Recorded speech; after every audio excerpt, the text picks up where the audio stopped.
Hello दोस्तों स्वागतम जनाइছো YouTube channel tourist plus লৈ বন্ধুসকল আজিৰ এই ভিডিঅ'ত কথা পাতিম ৱেষ্ট বেংগলৰ এখন ধুনীয়া চহৰ কলকাতাৰ বিষয়ে এই ভিডিঅ'ত কলকাতা ভ্ৰমণৰ সকলো তথ্য সবিশেষ দিবলৈ চেষ্টা কৰিম যেনে কলকাতা আপুনি কেনেকৈ যাব কলকাতাত ক'ত থাকিব কিমান টকাত থাকিব কলকাতা খোৱা বোৱাৰ ব্যৱস্থা কেনেকুৱা কলকাতা আপুনি ক'ত ঘূৰিবলৈ যাব লাগে আৰু প্ৰতিদিনে আপুনি আপোনাৰ ভ্ৰমণ যাত্ৰা কিদৰে কৰিব লগতে জনাম কলকাতা অহাৰ বেষ্ট সময় কোনটো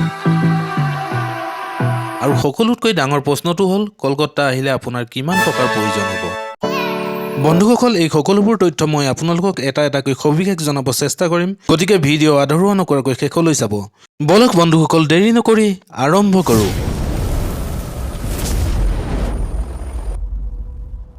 কলকাতা যাক আনন্দৰ চহৰ হিচাপে জনাজাত কলকাতা এখন এনেকুৱা চহৰ য'ত ঘূৰিবলৈ বহুতো ধুনীয়া স্থান আছে কি লাগে বুৰঞ্জী প্ৰকৃতই হওক বা প্ৰাকৃতিক সৌন্দৰ্যৰেই হওক কলকাতা ধুনীয়া সৌন্দৰ্যৰ বাবে পৰ্যটকৰ বাবে অতিকৈ জনপ্ৰিয়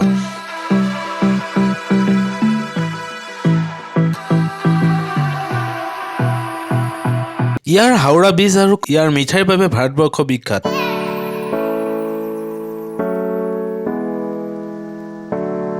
আৰু কলকাতাত চলা প্ৰথম মেট্ৰো ট্ৰেইন আৰু ৰাস্তাত চলা জনপ্ৰিয় ট্ৰামছ ইয়াৰ বিশেষ পৰিচয় কলকাতা ৱেষ্ট বেংগলৰ হুগলী নদীৰ ওচৰতে অৱস্থিত এইবাবে ইয়াত নাও চলাইও আনন্দ লোৱা যায় যদি আপুনি কলকাতা ভ্ৰমণ কৰিব আহিব বিচাৰে তেনেহলে আপুনি জানিব লাগিব যে আপুনি কলকাতালৈ কেনেকৈ আহিব বন্ধুসকল কলকাতা আপোনালোকে বাছ ট্ৰেইন আৰু ফ্লাইটৰ দ্বাৰা আহিব পাৰিব যদি আপুনি ট্ৰেইনৰ সহায়ত কলকাতা আহিব বিচাৰে তেতিয়াহলে আপুনি কলকাতা হাওৰা ষ্টেচন বা শিয়ালদহ ষ্টেচনলৈ আহিব লাগিব এই দুয়োটা ষ্টেচনলৈ ভাৰতৰ যিকোনো চহৰৰ পৰা ট্ৰেইনৰ সুবিধা আছে আৰু যদি বাছেৰে কলকাতা আহিব বিচাৰে তেনেহলে কলকাতাৰ ওচৰৰ চহৰৰ পৰা যেনে খড়গপুৰ আৰু হালদিয়াৰ পৰা বাছৰ সুবিধা আছে আৰু যদি আপুনি দিল্লীৰ পৰা বাছেৰে আহিব বিচাৰে তেনেহলে দিল্লীৰ পৰা বাছৰ সুবিধা আছে দিল্লীৰ পৰা 35-40 ঘণ্টাত কলকাতা আৰামত পাই যাবহি আৰু ইয়াৰ বাছৰ ভাড়া 3500কৈ প্ৰতিজনে দিব লাগিব আৰু যদি আপুনি আপোনাৰ বাইক লৈ কলকাতা আহিব বিচাৰে তেনেহলে আৰামত আহিব পাৰে আৰু ইয়ালৈ অহা ৰাস্তাবোৰৰ সুবিধা অতি সুন্দৰ আৰু যদি ফ্লাইটত কলকাতা আহিব বিচাৰে তেনেহলে কলকাতাৰ নেতাজী সুভাষ চন্দ্ৰ বোস ইণ্টাৰনেশ্যনেল এয়াৰপৰ্টলৈ আহিব লাগিব আপুনি ইয়ালৈ প্ৰায় সংখ্যক চহৰৰ পৰা ফ্লাইট পাব আৰু এই এয়াৰপৰ্টটো কলকাতা মেইন চহৰৰ পৰা 20 কিলোমিটাৰ দূৰত অৱস্থিত আপুনি এই এয়াৰপৰ্ট পোৱাৰ পিছত এয়াৰপৰ্টৰ ওচৰৰ পৰা মেইন কলকাতা যোৱাৰ বাছ পাব আৰু তাৰ বাহিৰেও কলকাতাত ওলা উবেৰ মেট্ৰৰ বিভিন্ন ধৰণৰ সুবিধা পাব যি আপোনাক ঘূৰাত আৰু সহজ কৰি তুলিব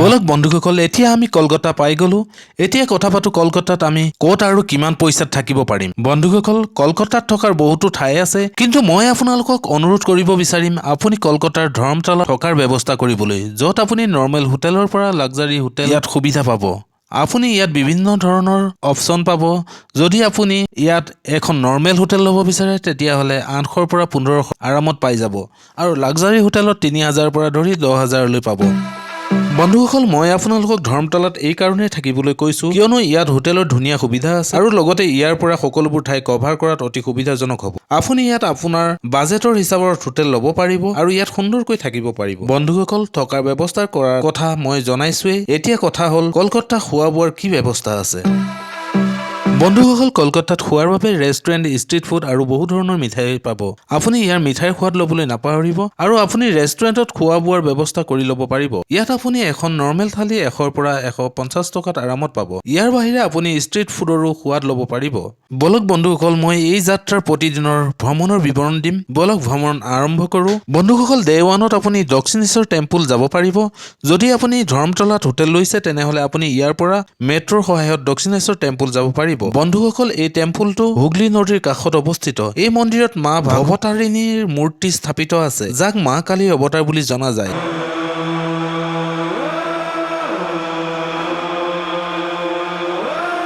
ইয়াত দৰ্শন কৰিবলৈ বহু দেশ বিদেশৰ পৰা দৰ্শনাৰ্থী আহে। আপোনালোকক এই মন্দিৰটো দৰ্শন কৰিবলৈ 2 পৰা 3 ঘণ্টা সময় লাগিব আৰু মন্দিৰ দৰ্শন কৰাৰ সময়ত হ'ল ৰাতিপুৱা 6টাৰ পৰা 12:30 বজালৈ আৰু দুপৰীয়া 3টাৰ পৰা 8:30 বজালৈ খোলা থাকিব। দুপৰীয়া 12:30 বজাৰ পৰা 3 বজালৈ এই মন্দিৰ বন্ধ থাকে। মন্দিৰ দৰ্শন কৰাৰ পিছত ওচৰতে ঘাট আছে, আপুনি ইয়াত বহিব পাৰে আৰু ইয়াত গা ধুই ল'ব পাৰে। আৰু এই মন্দিৰৰ পৰা বাহিৰলৈ যাওঁতে ওচৰতে এটা টিকেট কাউণ্টাৰ দেখিবলৈ পাব, য'ৰ পৰা আপুনি দ্বিতীয় পৰ্যটকস্থলী বেলুৰ মঠলৈ টিকেট ল'ব পাৰিব। টিকেট ফেৰীৰ বাবে ল'ব লাগিব, যাৰ মূল্য 12 টকা প্ৰতিজনৰ। এই ফেৰী আধা ঘণ্টাৰ মূৰে মূৰে পাব আৰু ইয়াত আপোনাক বেলুৰ মঠলৈ লৈ যাব।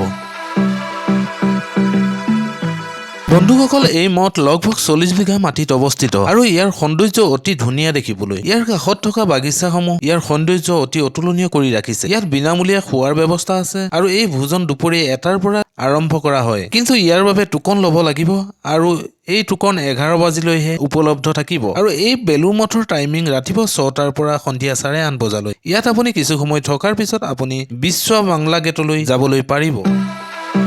বন্ধুসকল, এই গেটখন আজি কেইবছৰমানৰ পৰা পৰ্যটকৰ বাবে অতি জনপ্ৰিয় গেট হৈ পৰিছে। ইয়াক দূৰৰ পৰা বহুতো ধুনীয়া দেখিবলৈ।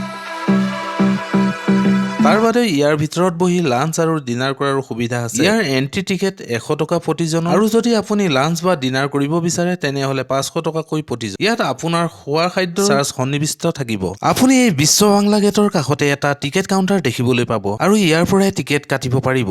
বন্ধুসকল, এটা কথা মনত ৰাখিব, ইয়াত কেৱল লাঞ্চ আৰু ডিনাৰৰ সুবিধাহে আছে, ব্ৰেকফাষ্টৰ সুবিধা নাই। গতিকে লাঞ্চ আৰু ডিনাৰৰ টাইম মিলাই আহিব চেষ্টা কৰিব।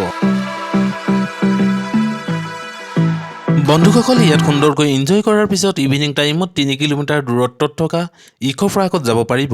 ইকো পাৰ্ক কলকাতাৰ এখন জনপ্ৰিয় পৰ্যটকস্থলী। বন্ধুসকল, ই ইমানেই সুন্দৰ আৰু মনোমোহা, সেইবাবে ইয়াত বহু দূৰ দূৰণিৰ পৰা ফেমিলি আৰু প্ৰেমিক প্ৰেমিকা ইয়ালৈ এনজয় কৰিবলৈ আহে। এই পাৰ্কখন বহুতো ডাঙৰ, য'ত আপুনি ইয়াত water activity, cycling, electric car আৰু টয় ট্ৰেইনত উঠি এনজয় কৰিব পাৰিব। বন্ধুসকল, ইভিনিং টাইমত ইয়াত লাইটিঙৰ সৌন্দৰ্য আৰু অতিকৈ মনোমোহা দেখিবলৈ পাব। ইয়াৰ এন্ট্ৰি টিকেট 30 টকা প্ৰতিজনৰ আৰু সময় ৰাতিপুৱা 10 বজাৰ পৰা আবেলি 7 বজালৈ। ইয়াত আনন্দ লোৱাৰ পিছত আপুনি হাওৰা ব্ৰিজত কিছু সময়ৰ বাবে যাব পাৰে। ই কলকাতাৰ পৰিচয়। এই ব্ৰিজখন বহুতো পুৰণি আৰু বহুতো দীঘল। এই ব্ৰিজেদি দিনটোত কিমান গাড়ী পাৰ হয় ভাবিলেই আচৰিত লাগে। এইখন হুগলী নদীৰ ওপৰত অৱস্থিত 70 ফুট দীঘলৰ এখন ব্ৰিজ। আপুনি ইয়াত সন্ধিয়া সময় কিছু সময়ৰ বাবে আহিব পাৰে আৰু ইয়াত কিছু সময় কটাই ৰুমলৈ যাম আৰু ডে 1 ইমানতে সমাপ্ত হ'ব।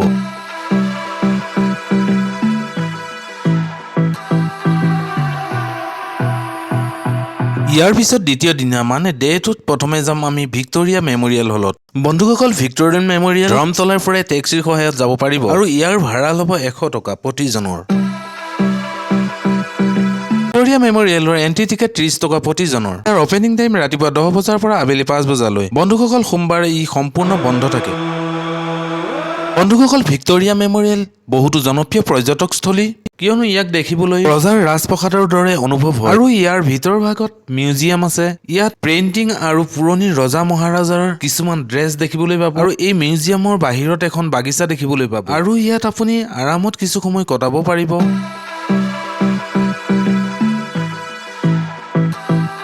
আৰু ইয়াত কিছু সময় থকাৰ পিছত কালীঘাট টেম্পল যাব পাৰিব।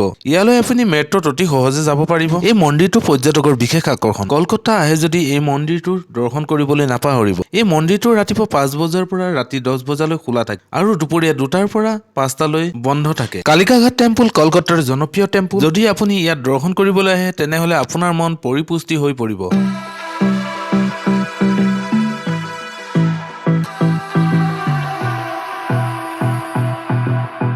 কালিকাঘাট টেম্পল দৰ্শন কৰাৰ পিছত আপুনি সায়েন্স মিউজিয়ামত যাব পাৰে। সায়েন্স মিউজিয়াম আপোনাৰ বিভিন্ন ধৰণৰ বিজ্ঞানৰ প্ৰতিভা দেখিবলৈ পাব। ভিতৰত বিভিন্ন ধৰণৰ কাৰ্যকলাপ মানে এক্টিভিটি কৰিব পাৰিব, যেনে ৰোপৱে, টয় ট্ৰেইন আৰু 3D শ্ব' চাবলৈ পাৰিব। ইয়াৰ প্ৰৱেশ পত্ৰৰ মূল্য 65 টকা প্ৰতিজনৰ আৰু অন্য এক্টিভিটি টিকেটৰ মূল্য বেলেগ বেলেগ। আপুনি এই ৱেবছাইটত গৈ চাব পাৰিব। এই ৱেবছাইটৰ লিংক মোৰ ডেছক্ৰিপশ্যনত পাই যাব। আপুনি এই লিংকত গৈ সকলোবোৰ চাব পাৰিব। অপেন কৰিলে সায়েন্স মিউজিয়ামৰ সকলো বিৱৰণ আপুনি ইয়াত দেখা পাব। সায়েন্স মিউজিয়ামৰ সময় প্ৰতিদিনে ৰাতিপুৱা 10 বজাৰ পৰা সন্ধিয়া 7 বজালৈ আপুনি ইয়াত সুন্দৰকৈ আনন্দ ল'ব পাৰিব। তাৰ পিছত আপুনি এয়াৰক্ৰাফ্ট মিউজিয়াম যাব পাৰিব। এই মিউজিয়ামটো ভাৰতৰ দ্বিতীয় এয়াৰক্ৰাফ্ট মিউজিয়াম। ইয়াৰ এন্ট্ৰি টিকেট 30 টকা প্ৰতিজনৰ আৰু সময় ৰাতিপুৱা 10 বজাৰ পৰা সন্ধিয়া 7 বজালৈ আৰু ইয়াত সোমবাৰে সম্পূৰ্ণ বন্ধ থাকে। আপুনি ইয়াত কিছু সময় ঘূৰাৰ পিছত প্ৰিন্সেপ ঘাট যাব পাৰে। ভিক্টোৰিয়া মেমৰিয়েল পৰা ইয়াৰ দূৰত্ব 2 কিলোমিটাৰ, কিন্তু ইয়াত ঘূৰাৰ বেষ্ট টাইম ইভিনিং টাইমত। বন্ধুসকল, ই ৰাতিপুৱা 10টাৰ পৰা আবেলি 5টালৈ অপেন থাকে। আপুনি আবেলি টাইমত ঘাটৰ পিছফালে হুগলী নদীৰ পাৰত বহি আনন্দ উপভোগ কৰিব পাৰে। ইয়াত আপুনি নাওত উঠি আনন্দ ল'ব পাৰে। নাওত উঠি সূৰ্য অস্ত হোৱাৰ সেই দৃশ্য চোৱা মজাই সুকীয়া। তেওঁলোকে সেই নাওত উঠাই আপোনাক সেই মনোমোহা দৃশ্য আপোনাক দেখুৱাব। ইয়াত 400 টকাত নাও পাব আৰু আধা ঘণ্টা আপোনাক ঘূৰাব। বন্ধুসকল, ইয়াত এনজয় কৰাৰ পিছত আপুনি ধৰ্মতলা যাব পাৰে আৰু ধৰ্মতলাত সন্ধিয়া লোকেল ঘূৰিব পাৰিব। ৰাতি ধৰ্মতলা ষ্ট্ৰীট ফুডৰ জুতি ল'ব পাৰিব আৰু ইয়াতে আপোনাৰ দুদিনৰ ভ্ৰমণ সমাপ্ত হ'ব। বন্ধুসকল, মোৰ হিচাপে এই ভ্ৰমণ দুদিনৰ বাবে যথেষ্ট। আৰু যদি আপোনাৰ বাজেট আৰু সময় আছে তেনেহলে ডেৰথিত আপুনি এলিফুৰেজত যাব পাৰে, বিৰলা প্লেনেটেৰিয়াম যাব পাৰে আৰু ইণ্ডিয়ান মিউজিয়ামতো যাব পাৰে। বন্ধুসকল, ইয়াতে আপোনাৰ যাত্ৰা সমাপ্ত হ'ব। বন্ধুসকল, এতিয়া কথা পাতো ইয়ালৈ অহাৰ বেষ্ট টাইম কোনটো। বন্ধুসকল, আপুনি ইয়ালৈ অক্টোবৰ পৰা ফেব্ৰুৱাৰী এই কি মাহত আহিব পাৰে। এই কি মাহত ইয়াৰ জলবায়ু অতিকৈ সুন্দৰ থাকে আৰু আপুনি ঘূৰাত কোনো একো অসুবিধা নাপায়।